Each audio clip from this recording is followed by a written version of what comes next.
정말 이게 자식이 할 짓입니까? 아내의 장례를 치른 다음 날, 갈 데 없는 저를 아들 집 앞에서 내쫓더군요.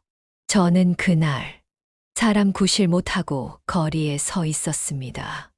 겨우 며칠 전까지 아내와 병원 침대 앞에서 마지막 밥숟갈을 뜨게 해주던 남편이었고, 그보다 오래전에는 자식들 먹일 물고기 잡느라 밤새 바다에서 싸우던 아버지였습니다. 그런 제가 아들 집 초인종 앞에서 며느리한테 왜 왔냐는 눈초리를 받고 요양원에 보내드릴게요라는 소리를 들었을 땐 그저 말이 안 나왔습니다. 아내가 마지막으로 남긴 말이 떠올랐습니다. 여보, 우리 정호 잘 부탁해요. 그 정호가 제 등을 밀었습니다. 아버지, 이러지 마세요. 저희도 인생이 있잖아요. 그날 이후 제 인생도 송두리째 바뀌었습니다. 그리고 저는 결심했죠. 제 아내를 팔아 호화 호텔에서 웃던 그놈들, 그 자식들과 그 며느리를 반드시 무너뜨리겠다고 말입니다. 여러분, 지금부터 펼쳐지는 이야기는 단순한 복수극이 아닙니다. 아내를 보내고 자식에게 버려진 한 남자의 인생 마지막 전쟁입니다. 그리고 그 끝에서 찾아낸 조용한 행복, 그 뜨거운 노년의 기록입니다. 오늘의 이야기가 마음에 와닿는다면 구독과 좋아요, 그리고 알림 설정 부탁드립니다. 이 영상이 또 다른 누군가의 인생을 바꿀지도 모릅니다. 제 아내의 이름은 오정숙, 제 나이는 72, 아내는 69의 폐암 사기 진단을 받았습니다. 40년을 함께 산 사람입니다. 젊은 시절엔 시장에서 떡 장사를 하며 아이 셋을 키워냈습니다. 그중 막내인 정호, 지금은 창원에 살며 중소기업 과장으로 근무 중입니다. 병원비는 정말 감당이 안 됐습니다. 수술비에 항암 치료비에 간병비까지. 그때 정호가 말했습니다. 아버지, 집을 담보로 대출 받으세요. 급한 대로 회사 퇴직금도 땡겨 드릴게요. 믿었습니다. 제 아들이니까요. 그래서 아내와 함께 살던 울산의 작은 전셋집을 포기하고 모든 걸 쏟아부었습니다. 하지만 아내는 결국 여보, 이제 나 너무 힘들어. 손을 꼭 잡은 채 마지막 눈을 감았을 때 저는 모든 걸 잃은 느낌이었습니다. 아내, 집, 예금, 그리고 희망. 장례는 소박하게 치렀습니다. 그날 밤 정호가 회사에 급한 일이 생겼다며 부랴부랴 떠났고 며느리 유선은 입을 틀어막으며 하품을 참지도 않았습니다. 저희 이제 가볼게요. 아이들도 봐야 해서요. 다음 날 아침 아내의 영정을 바라보다 결국 저는 중얼거렸습니다. 이젠 갈 데가 없구나. 정호의 집 주소를 메모지에 적어들고 가방 하나에 짐을 쌌소. 창원행 고속버스를 탔습니다.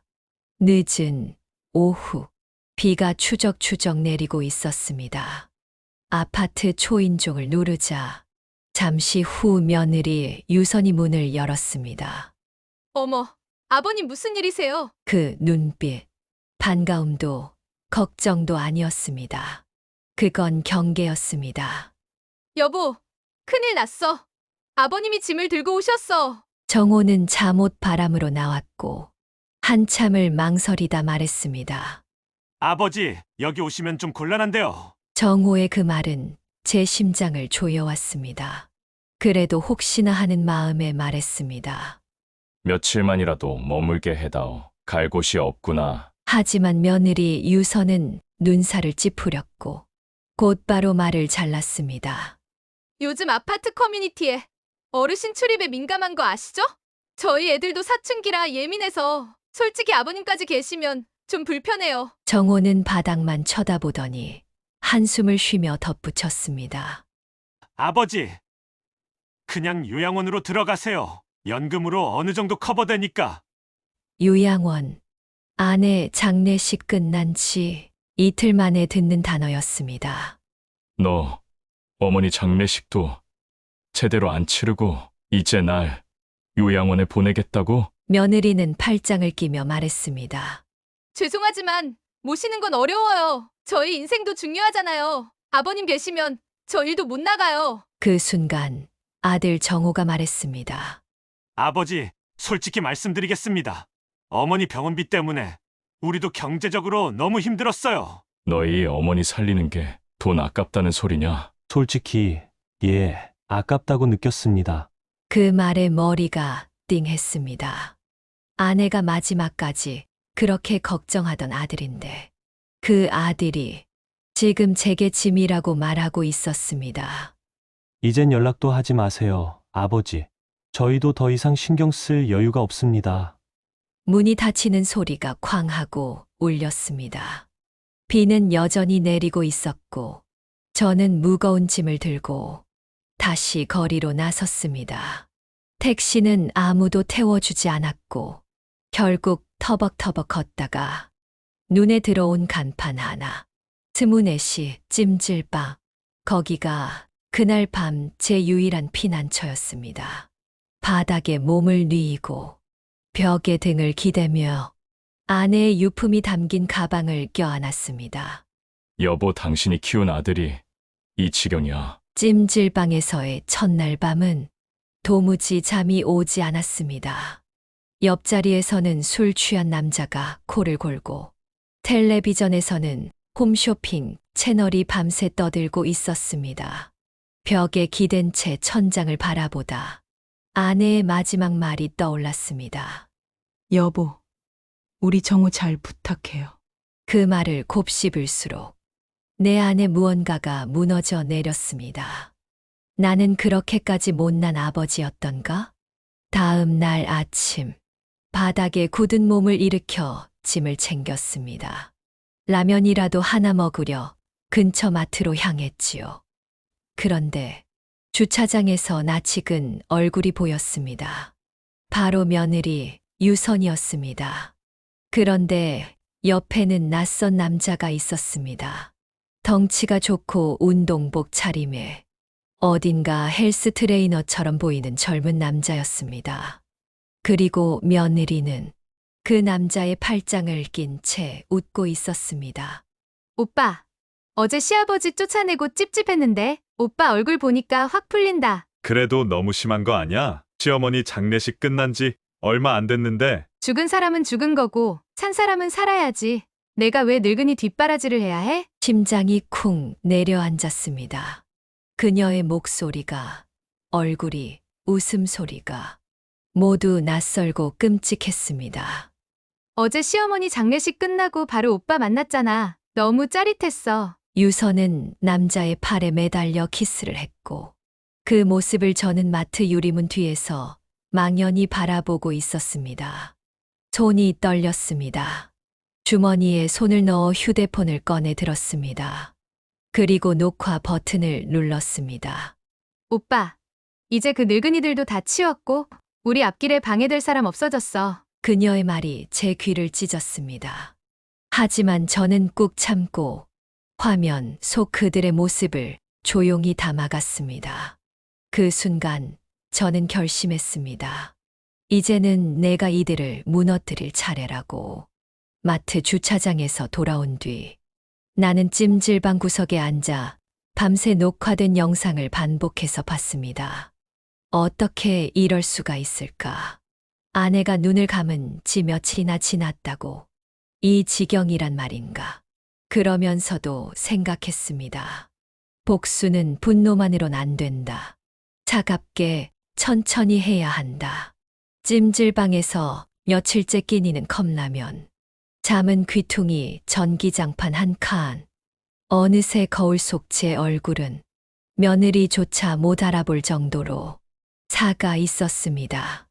그날도 점심 무렵 찜질방 앞 편의점에서 삼각김밥 하나를 고르던 중 어디선가 나를 부르는 목소리가 들렸습니다. 어르신 정호 과장님 아버님 맞으시죠? 고개를 들자마자 기억났습니다. 아내의 장례식장에서 고개 숙이며 절하던 젊은 직원, 정호와 같은 팀에 있다는 조재현 대리였습니다. 그가 조심스럽게 다가왔습니다. 혹시 괜찮으시다면 잠시 말씀 나눠도 될까요? 근처 국밥집으로 자리를 옮겼습니다. 고깃국 한 그릇을 앞에 두고 그는 숟가락을 만지작거리다 말을 꺼냈습니다. 과장님, 요즘 회사에서 말이 많습니다. 어르신 장례식 날.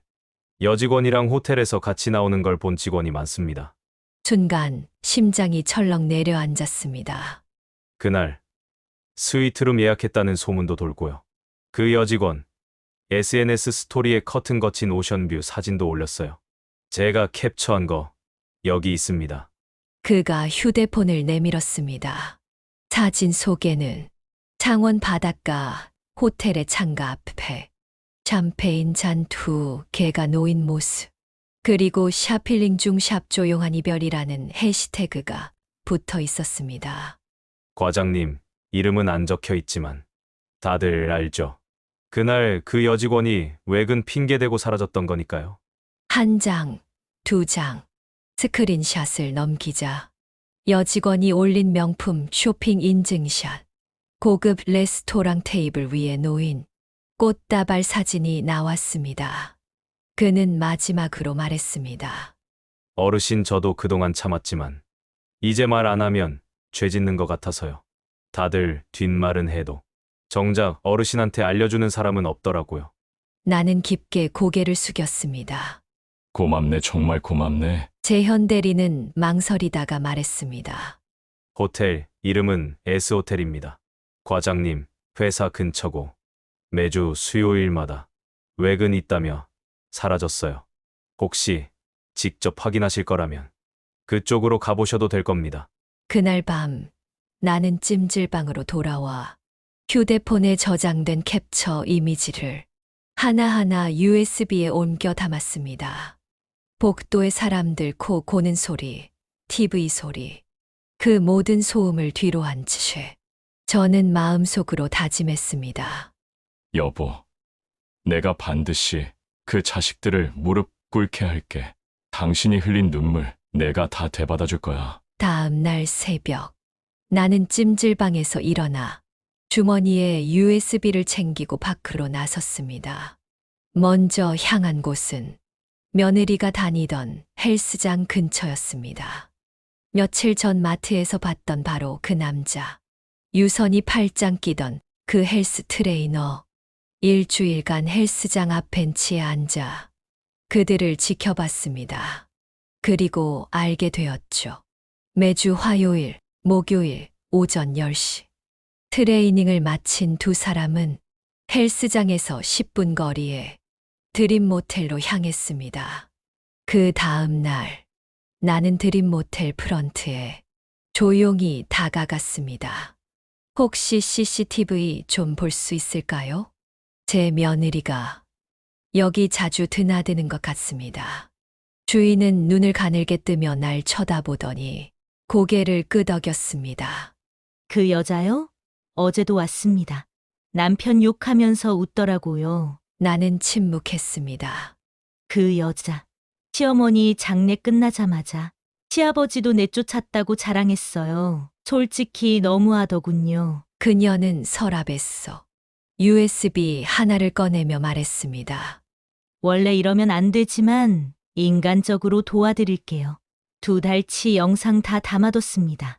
그 영상에는 유선과 트레이너가 모텔에 들어가는 장면, 복도에서 껴안고 키스하는 장면, 방을 나와 웃으며 모텔을 나오는 장면까지 담겨 있었습니다.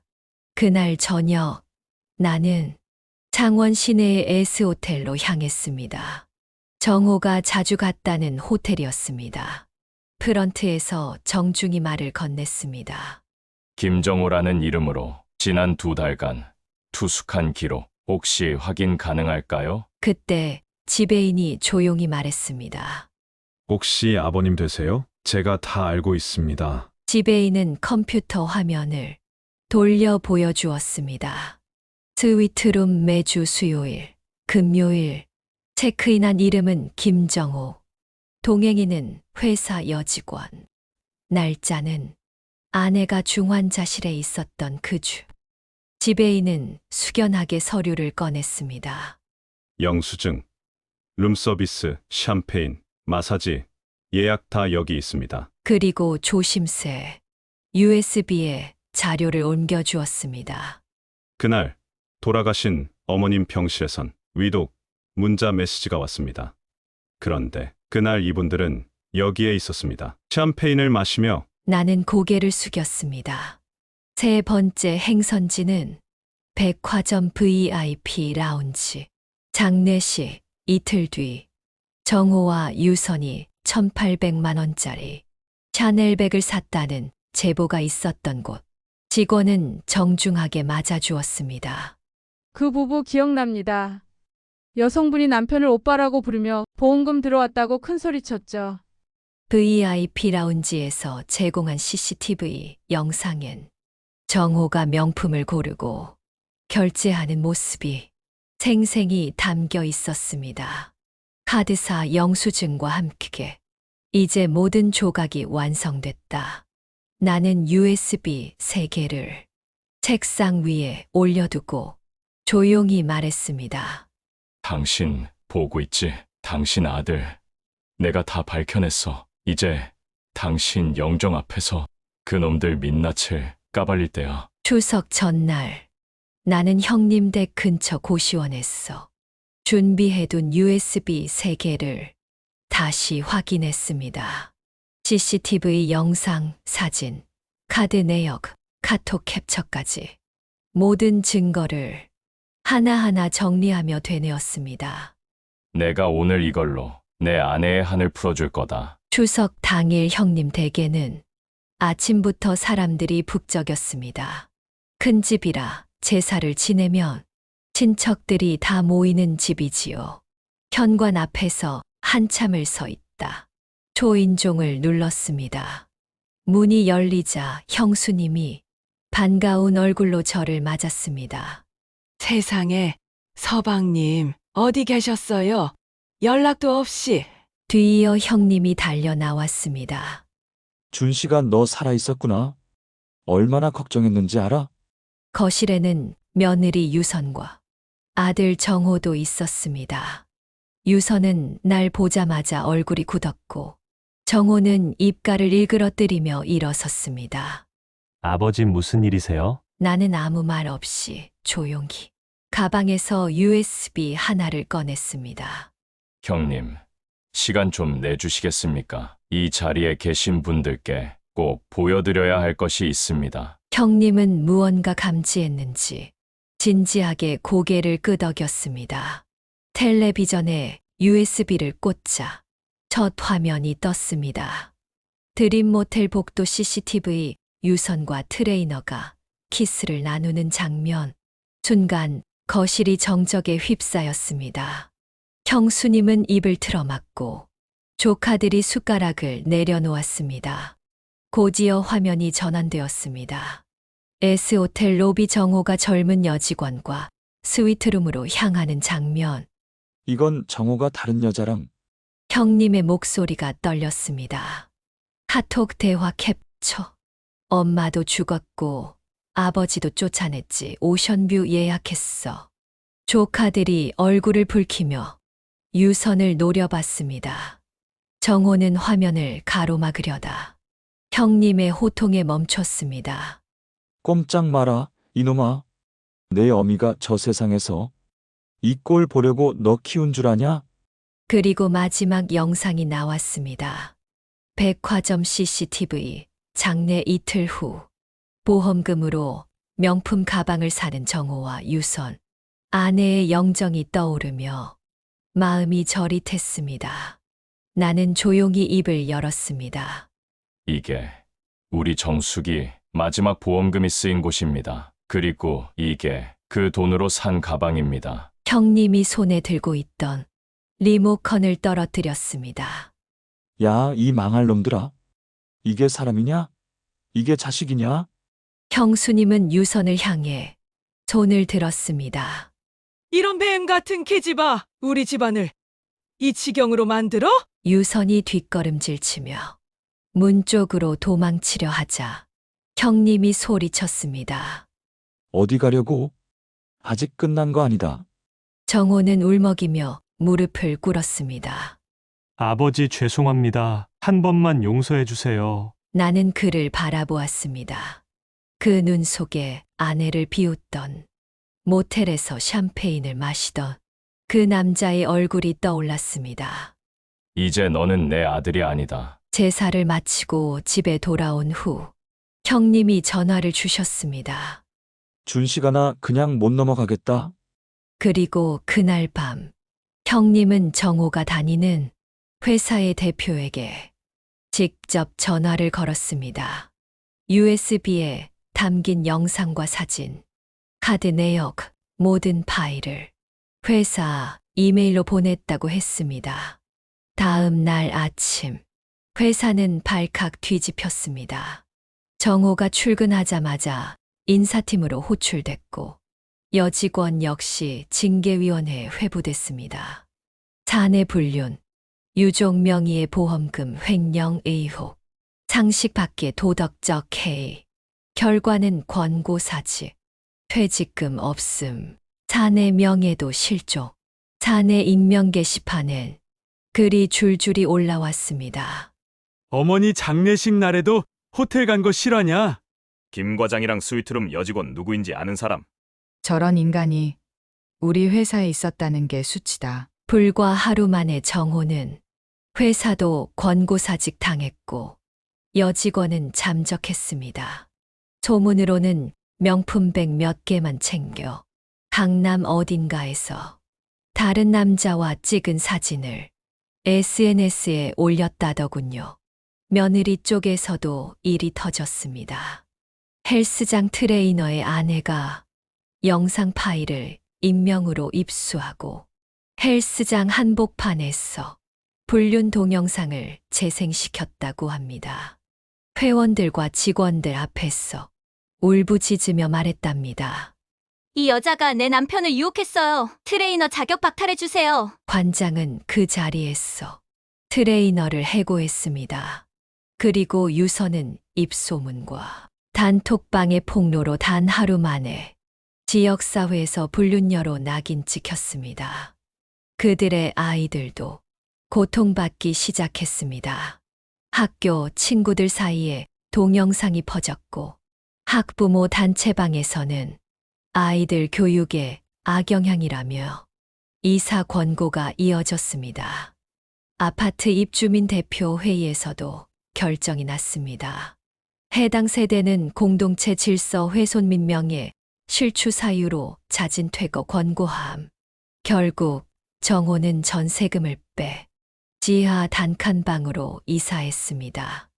회사에서 잘리고 여직원에게 버림받고 며느리와는 얼굴 붉히며 다투고 카드 빚은 계속 밀렸고 독촉 전화가 빗발쳤습니다.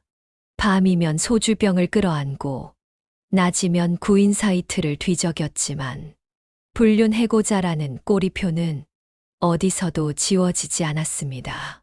한때 잘 나가던 과장, 아내를 속이고 부모를 배신했던 남자, 이제 그는 거리의 낙오자가 되어가고 있었습니다.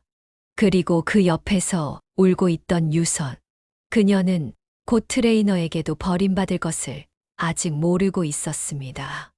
가을비가 내리던 어느 새벽 3시, 며느리는 명품 가방 하나, 짐가방 하나만 들고 트레이너의 원룸 앞에 섰습니다.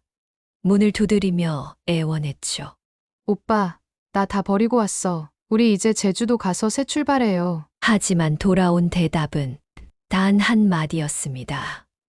미안해. 난 아내랑 다시 잘 지내기로 했어. 유선의 얼굴이 하얗게 질렸습니다. 뭐? 오빠 지금 장난이지? 진심이야. 내가 이렇게까지 망가질 줄 몰랐어. 우리 실수였던 거야. 그녀는 그대로 비에 젖은 원룸 앞 복도에 주저앉아 울부짖었습니다. 하지만 문은 열리지 않았고 트레이너는 다시 나타나지 않았습니다. 그날 이후 유서는 갈 곳 없는 몸이 되었습니다. 친정에 연락했지만 돌아온 건 쌀쌀한 대답이었죠. 우리 집 이름 더럽히지 마라. 당장 끊어라. 결국 유서는 인천의 찜질방을 전전하며 구인 공고를 뒤지며 버텼습니다. 하지만 불륜이라는 키워드는 동네 아주머니들 입에 오르내렸고 그녀를 받아주는 곳은 없었습니다. 한편 정호는 그 와중에도 여직원에게 미련을 못 버리고 있었습니다.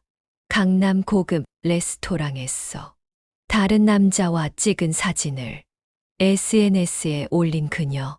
그 모습을 본 정호는 술에 취해 그녀의 집으로 찾아가 문을 두드렸습니다. 문 열어. 내가 너한테 얼마나 썼는데.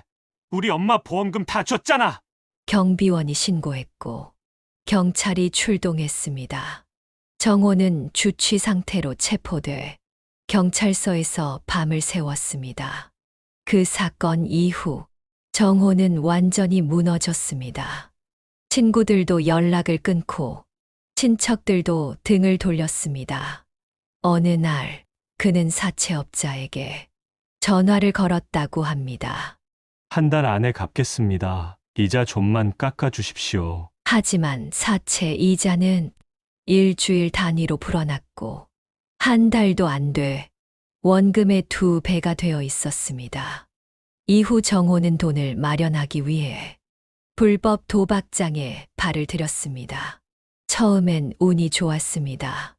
30만 원이 100만 원이 되고 그걸 또 200으로 불리고 더 걸었습니다. 그러나 마지막에 한 판에 300만 원을 잃고 지푸라기처럼 500을 더 걸었다가 모두 날렸습니다. 결국 그는 지하철역 근처에서 휴대폰을 훔치다 걸렸고 편의점에서 라면을 훔치다 경찰서에 또 불려갔습니다. 카드 연체, 대출 독촉, 도박 빚, 그리고 이제는 전과자라는 이름까지. 정호는 더 이상 예전에 김 과장이 아니었습니다. 그저 세상에서 잊힌 실패자, 불효자, 범죄자가 되어가고 있었습니다. 그리고 그 모든 시작은 자신의 아버지를 내쫓던 날이었다는 걸 이제 그는 뼈저리게 느끼고 있었습니다. 찬 바람이 스며들던 11월 어느 날 아침, 고시원 문을 누군가 조심스레 두드렸습니다. 계세요. 아버지 저예요. 정호요. 그 목소리에 몸이 얼어붙었습니다. 문을 열자 거지꼴이 된 정호가 서 있었습니다. 누더기 옷에 헝클어진 머리, 입에서는 술 냄새가 났고 눈 밑엔 짙은 멍이 들어 있었습니다. 아버지 저 좀 살려주세요. 제발요. 그는 그 자리에서 무릎을 꿇었습니다. 아버지, 제가 잘못했습니다. 그때 정말 미쳐 있었어요. 엄마 병원비 때문에 마음이 무너졌고 유선이랑 어쩌다 보니 이렇게까지 될 줄은 몰랐어요. 나는 말없이 그를 바라봤습니다. 아버지 제발 저 좀 도와주세요. 이대로 가면 저 정말 죽습니다. 사채업자들이 저를 찾고 있어요. 제 장기라도 팔겠다면서. 그가 고개를 들었을 때 나는 조용히 대답했습니다. 정호야, 넌 내 아들이 아니다. 그 말에 정호의 얼굴이 하얗게 질렸습니다. 아버지 그럴 수는 없어요. 제가 무슨 짓을 하든 전 아들이잖아요. 나는 천천히 앉아 마주보며 말했습니다. 너 그날 나를 집 앞에서 내쫓았지. 내 엄마 장례 치른 지 이틀 만에 요양원 얘기 꺼냈고 아파트 값 떨어진다고 나를 민폐라 했지. 정호는 고개를 떨군 채 눈물을 흘렸습니다. 내 엄마 보험금으로 스위트룸 가고 샴페인 마시고 그 여자한테 가방 사주고 내 아내는 트레이너랑 모텔에서 놀아나고 있었지. 그동안 나는 찜질방 구석에서 겨우 숨 쉬고 있었고. 죄송합니다. 아버지 정말 죄송합니다. 그때 고시원 복도에서 고함 소리가 들렸습니다. 야, 거기 있는 거 다 알아. 김정호. 안 나오면 문 부순다. 정호는 허겁지겁 제 다리를 붙잡았습니다. 아버지 저 좀 숨겨주세요. 제발 이대로 끌려가면 끝이에요. 나는 조용히 손을 뿌리치며 말했습니다. 너는 날 쫓아냈고 내 엄마를 팔았고 그 대가를 치르는 거다. 이제 너의 문제는 너 스스로 해결해라. 그 순간 복도 문이 벌컥 열리며 사채업자 둘이 들이닥쳤고 정호의 양쪽 팔을 잡아 끌었습니다. 이자도 못 갚는 놈이 사람 구실은 하냐? 그는 발버둥치며 소리쳤습니다. 아버지, 살려주세요. 하지만 나는 문을 닫았습니다. 그제야 창밖으로 비명이 멀어지는 소리가 들렸고 나는 조용히 아내의 영정 앞에 앉았습니다. 여보, 이제야 당신 눈물을 닦아줄 수 있을 것 같아. 그날 이후 정호의 소식은 들리지 않았습니다. 어디선가 감옥에 갇혀 있을지도, 어디선가 죽어 있을지도, 아니면 아직도 도망 다니며 구걸하고 있을지도 모르죠. 하지만 이제 그건 더 이상 제 일이 아니었습니다. 나는 고시원을 정리하고 형님이 소개해준 작은 단칸방으로 이사했습니다. 낡은 목조 주택 2층, 창문 너머로 햇살이 들고 가끔은 동네 아이들 웃음소리도 들리는 그저 평범한 동네입니다. 매일 아침이면 공원 벤치에 나가 앉습니다. 바둑판 위에 돌을 올려놓고 옆집 어르신과 이런저런 이야기를 나눕니다. 요즘은 표정이 한결 부드럽네요. 뭔가 털어내신 것 같아요. 그 말에 나는 가만히 웃습니다. 그래요. 복수는 달콤하지 않았습니다. 가슴 속 깊이 응어리져 있던 분노를 다 쏟아내고 나니 되레 허전함이 몰려왔지요. 그렇다고 후회는 없습니다. 그들은 받아야 할 벌을 받았고 내 아내는 이제 하늘에서 편히 눈 감았을 겁니다. 점심이면 근처 국밥집에 갑니다. 자, 선생님. 늘 깍두기 많이 드시네요. 사장님이 웃으며 말씀하십니다. 혼밥이 익숙해졌고 혼자 사는 법도 이제는 알 것 같습니다. 오후에는 도서관에 가서 신문을 읽고 동네 시장에 들러 사과 한 알, 계란 한 판 사서 돌아옵니다. 사과를 하나 더 쥐어주는 인심 좋은 아주머니에게 감사 인사를 건네고요. 그리고 저녁이 되면 방 안에 조용히 앉아 아내의 영정 앞에 하루를 보고합니다. 정수가, 오늘은 국밥이 꽤 맛있더라. 시장 아주머니가 사과를 하나 더 줬어. 나 이제 혼자서도 잘 살아. 걱정하지 마. 사진 속 그녀는 늘 그렇듯 미소 짓고 있습니다. 이젠 잠도 잘 잡니다. 누가 문을 두드릴 일도, 등 뒤를 노려볼 사람도 없습니다. 복수는 끝났습니다. 그리고 인생은 다시 흘러가기 시작했습니다. 여기까지가 제 이야기입니다. 복수는 달콤한 듯하지만 그 끝엔 늘 허무함이 따라옵디다. 그래도 그 길을 걸어온 건 사랑했던 사람을, 그 하늘, 그 억울함을 어떻게든 덜어주고 싶었기 때문이었겠지요. 이제 저는 미움도 분노도 다 내려놓고 그저 조용히 하루를 살아갑니다.